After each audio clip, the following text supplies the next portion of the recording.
C'est le moment maintenant de lire la presse française. Revue de presse signée Sandrine Gomez. Bonjour Sandrine. Bonjour. À la une de la presse française, évidemment, le coup d'envoi de l'Euro de football en France. Et oui, Philomé, place au cocorico, place au drapeau bleu, blanc, rouge, place à la fête en couverture des journaux ce matin. C'est notamment le titre du Parisien avec cette photo de supporters joyeux pour ce quotidien. 7 euros de football, c'est un bol d'air pour un pays marqué par une actualité morose. Même enthousiasme à la une, en couverture de la Croix, avec cette photo également, vous allez le voir, de drapeau bleu, blanc, rouge. Les Français vont vibrer au rythme des Bleus. On l'espère bien sûr le plus longtemps possible. Le journal catholique qui souligne que les Bleus bénéficient d'un très fort soutien populaire, car toute la France, poursuit ce journal, rêve d'une nouvelle vague bleue. Cette équipe, c'est la plus populaire depuis 10 ans selon les statistiques, mais selon le directeur d'un institut de sondage, c'est le comportement des joueurs qui est fondamental pour que les Français adhèrent. Il y a donc une grosse pression sur les Bleus à quelques heures du coup d'envoi de ce France-Roumanie. Une grosse pression, Philomé, car les Français voient dans ces joueurs les héritiers. Ils les voient, c'est ainsi que les désigne Libération ici. Cette génération dorée porte un poids qui excède la simple ambition sportive.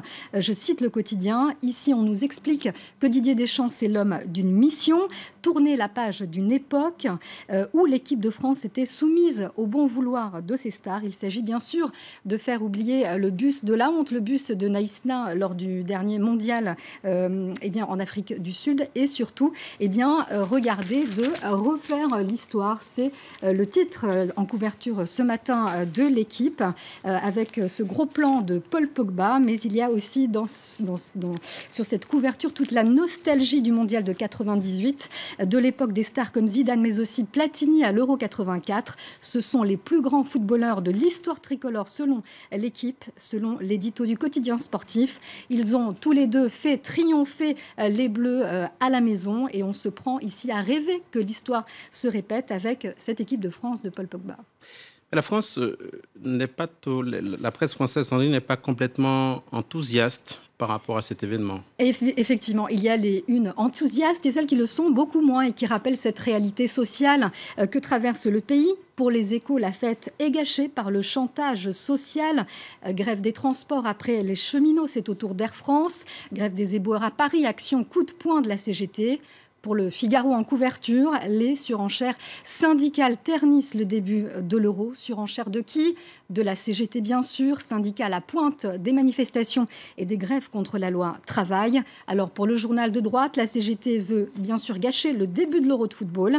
Mais selon le quotidien, le projet de loi qui sera examiné à partir de mardi au Sénat débouche sur 2 perdants. D'un côté, l'exécutif pour n'avoir pas su éteindre la flambée sociale, et de l'autre côté, la CGT qui a gâché le début de la fête. L'opinion, journal libéral, s'insurge pour sa part contre cette contestation sociale au premier jour de l'euro, qui révèle une mascarade du tous ensemble et d'un pays divisé, mu par des intérêts catégoriels. Scepticisme également, enfin, en couverture du journal de gauche, d'extrême gauche, l'Humanité. Pour les Français, l'euro, vous le voyez, sera-t-il vraiment la fête du football, s'interroge ce quotidien, qui parle d'un drôle d'euro en pleine contestation sociale et placé sous le signe de la sécurité en plein état d'urgence. Alors, Maurice Ulrich, toujours dans l'Humanité, dans son édito, dénonce le cynisme de ceux qui instrumentalisent l'euro pour détourner l'attention d'une loi travail toujours rejetée par une majorité des Français. Alors, pour que les parties soient plus belles, l'éditorialiste conseille à François Hollande de sortir le carton rouge pour sortir cette loi El Khomri, de la faire sortir du terrain. Alors, est-ce que malgré cette pression autour de l'Euro de football, les Français se préparent à regarder les matchs ?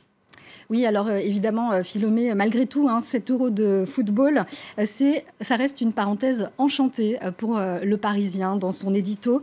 Ce soir, nous dit-on, écrit ce journal, lors du match France-Roumanie pendant 90 minutes, des millions de Français regarderont dans la même direction et leurs cœurs battront à l'unisson. C'est une bouffée d'oxygène dans une France qui a bien du mal à respirer depuis des mois. Et puis vous le voyez ici, donc à l'antenne, c'est ce cartoon, ce le cartoon du Parisien, où l'on voit d'ailleurs que Manuel Valls a bien du mal à dribbler donc face à la cage des buts, où l'on voit le président de la CGT, Philippe Martinez. Donc voilà, ça s'annonce assez difficile pour le gouvernement. Le secrétaire général de la CGT, Martinez dans les buts. Merci beaucoup Sandrine Gomez.